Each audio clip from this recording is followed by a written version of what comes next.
Estamos de volta e agora a gente vai conferir uma entrevista com a advogada Geórgia Nunes, candidata à presidência da Ordem dos Advogados do Brasil, seccional Piauí.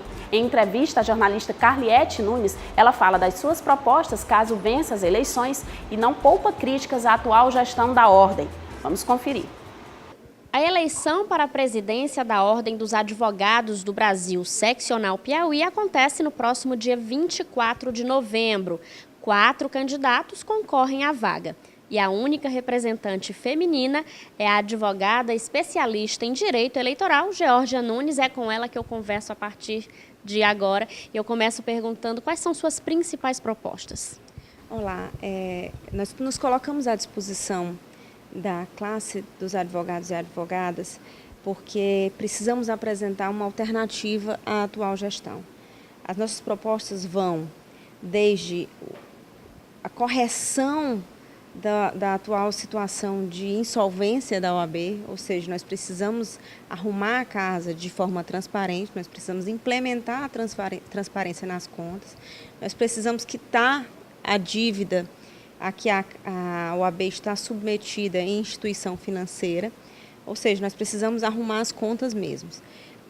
Mas o nosso principal objetivo, a nossa principal proposta é a defesa intransigente das prerrogativas dos advogados e o retorno à credibilidade, ao respeito que a advocacia piauiense já teve.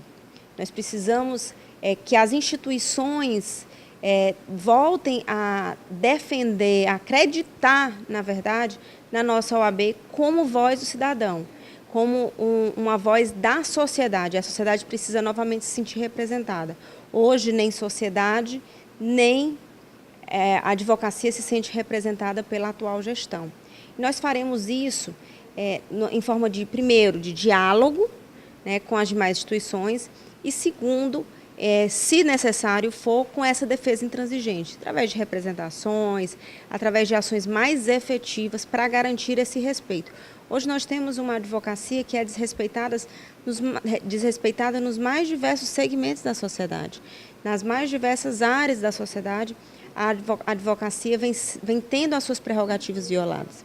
E a defesa das prerrogativas não é defesa de privilégio de advogado, é a defesa do próprio cidadão, é a defesa da sociedade, que, representada pelo advogado, precisa ter uma voz independente e uma voz igualitária perante os demais poderes.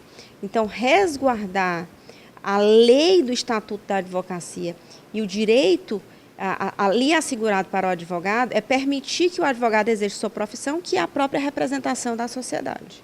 Quais são suas propostas para a interiorização da OAB? Bom, nós precisamos retomar a interiorização da OAB, isso é fato.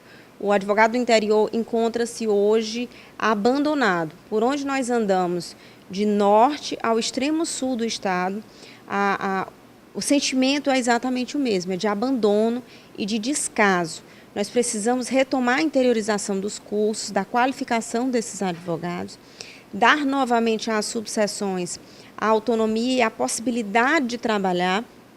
E uma das nossas principais medidas será a rediscussão da agregação de comarcas, que na verdade recebeu esse nome, mas é uma verdadeira extinção, é um fechamento das comarcas, que fez com que não apenas a sociedade se afastasse do judiciário, ou seja, dificultasse o acesso à justiça, que é um direito resguardado na Constituição, mas também que o advogado e a advogada tivessem a perda de um mercado que eles dispunham em suas comarcas. Nós temos casos, inclusive, de relatos de colegas que têm cidades onde as comarcas foram extintas, que a bandidagem tomou conta, que tem toque de recolher.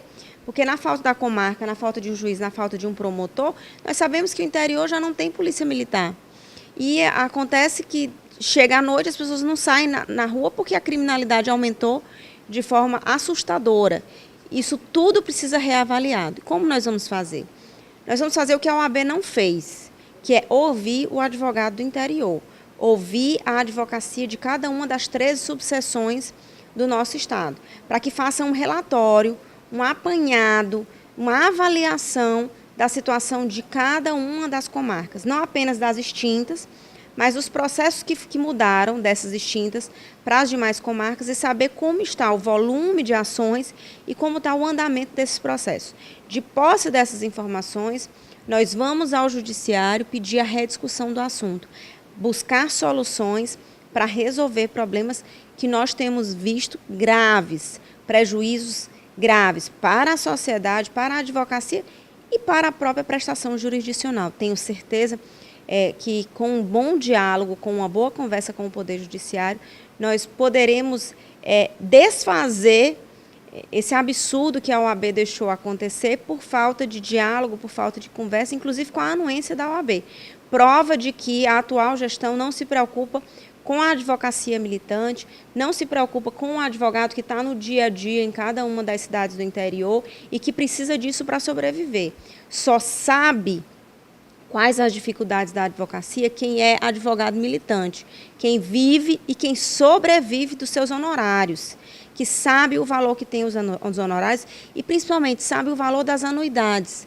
A atual gestão não tem o menor respeito com o dinheiro das anuidades. Prova disso é a situação de insolvência, é a quebradeira da OAB e os empréstimos que foram tomados. Em 86 anos de história, a nossa instituição nunca esteve devedora de instituições financeiras. E agora é esse o cenário que nós estamos vendo. Você é advogado, você é advogada, precisam saber disso e precisam se insurgir contra isso. Nós apresentamos uma alternativa para que possamos retomar a nossa OAB e possamos retomar os investimentos em prol da classe e não dos interesses individuais de alguns. Os advogados recém-formados, eles têm muitas dificuldades em adentrar, né, o mercado e tudo, principalmente com relação ao valor das anuidades. Quais são as propostas para esses novos advogados? Bom, nós já temos para os novos advogados a meia anuidade que foi implementada em 2007. Mas nós temos uma proposta diferenciada para aquele que vai pagar a sua primeira anuidade, que é a anuidade proporcional ao mês de ingresso. Hoje, o advogado que ingressa, ele paga a anuidade integral, independente do mês em que ele entra no primeiro semestre. Nós faremos uma anuidade, a primeira anuidade de forma proporcional. Isso vai evitar que o advogado que está ingressando nos quadros da ordem no segundo semestre tenha que esperar o ano seguinte para não pagar uma anuidade num valor elevado no final do ano e novamente pagar no ano seguinte, que é o que acontece muito hoje. Com isso, nós vamos assegurar uma maior arrecadação dos recursos e um barateamento para o advogado que vai pagar proporcionalmente àquele período em que ele vai exercer a sua primeira advocacia. Além da anuidade, existem diversas taxas que o advogado é obrigado a pagar.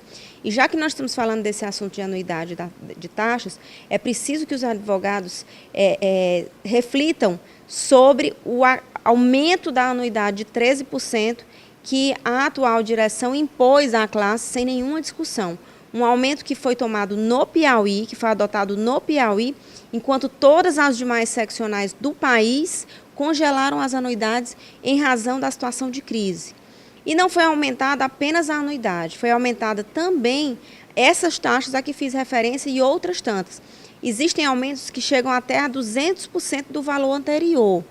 Isso não foi discutido com a classe, não foi explicado com a classe. Assim como não foi explicada a realização do empréstimo que hoje compromete as receitas futuras da OAB. E não foi apresentada nem mesmo ao Conselho Seccional para que o Conselho Seccional aprovasse. A diretoria fez tudo isso na calada da noite, às escondidas, e agora quer dizer que as nossas críticas administrativas são fake news. Você é advogado, você é advogada, precisam distinguir o que é fake e o que é fato. Os fatos estão aí no relatório do Conselho Federal da OAB, que veio aqui, fez auditoria e constatou a situação de insolvência e constatou os empréstimos. Cabe a você fazer a reflexão. É essa OAB que você espera? É essa OAB que você quer que continue? Se você tem o mesmo desejo de mudança, venha conosco, venha com a chapa 3, Reage OAB. Precisamos mudar esse quadro. A sociedade está vivendo uma situação de descrédito de várias instituições. E a OAB, claro, também sofre com essa situação. De que forma a senhora acredita que isso pode ser revertido? Bom, o descrédito com a OAB decorre da própria omissão, da falta de posicionamento da OAB em relação às principais demandas da sociedade. A OAB ela não é apenas uma entidade classista. Ela não é nem conselho nem sindicato de profissionais da advocacia. Ela é a Ordem dos Advogados do Brasil, cuja função é resguardada na Constituição, de defesa da democracia, de defesa do Estado democrático, de defesa das instituições, de defesa da sociedade e a voz do cidadão. A OAB do Piauí deixou de representar esse papel. Por isso o descrédito, não apenas na OAB, mas também na advocacia, que tem sido submetida às mais diversas violações diariamente. Com uma OAB atuante, voltada para a classe, em defesa dos interesses coletivos, dos interesses da sociedade, eu não tenho dúvidas de que a OAB retomará o seu papel de protagonista na nossa sociedade e retomará também o seu papel de protagonista no país. A advocacia piauiense já ocupou os mais altos cargos dentro da advocacia e fora dela. E nós precisamos retomar o respeito que a advocacia piauiense possuía. Isso só é possível se nós colocarmos homens e mulheres imbuídos num projeto coletivo, num propósito coletivo, e não voltado para o atendimento de interesses individuais, de interesses pessoais, de gastos pessoais que não dizem com os interesses da categoria. E por hoje é só. A programação da Udia TV segue logo mais ao meio-dia com Rota do Dia. E em seguida, Nájila Fernandes traz os principais destaques do dia com o Dia News primeira edição. E não esqueça de seguir os nossos perfis nas redes sociais, no Instagram e no Facebook. Na segunda-feira estaremos de volta, então você já sabe, fique com a gente.